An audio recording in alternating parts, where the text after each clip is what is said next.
গভীর রাতে রাজগঞ্জের গন্ডার মোড়ে চুরির ঘটনায় চাঞ্চল্য। একই রাতে দুটি বাড়ি থেকে খোয়া গেল 3টি দামি মোবাইল। বৃহস্পতিবার গভীর রাতে ঘটনাটি ঘটেছে রাজগঞ্জ ব্লকের বিন্নাগুড়ি গ্রাম পঞ্চায়েতের গন্ডার মোড়ে। বাড়ির মালিক বচ্চন বিশ্বাস জানান, রাতে খাওয়া দাওয়া করে রাত 2টোর সময় ঘুমিয়ে পড়ে।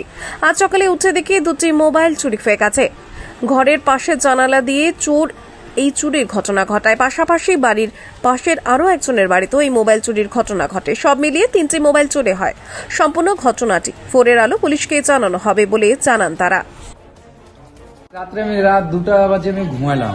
ঘুমানোর পরে জানলার সাইডে মোবাইলটা রাখার পরে ওখান থেকে এখন সকালে উঠে দেখি মোবাইল নেই। দুটা মোবাইল ওখানে রেখেছি। তো হ্যাঁ, 2টার দিকে আমি ঘুমিয়েছি ওখানে।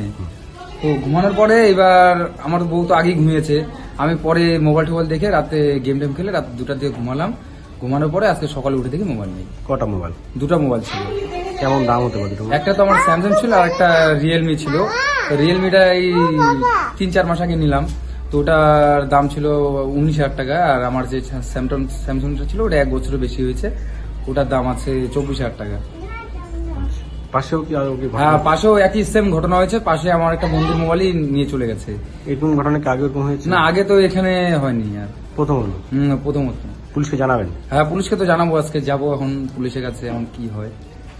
কি নাম আপনার? মানিক বিশ্বাস। জানাটা কি নাম? গন্ডার মোড়।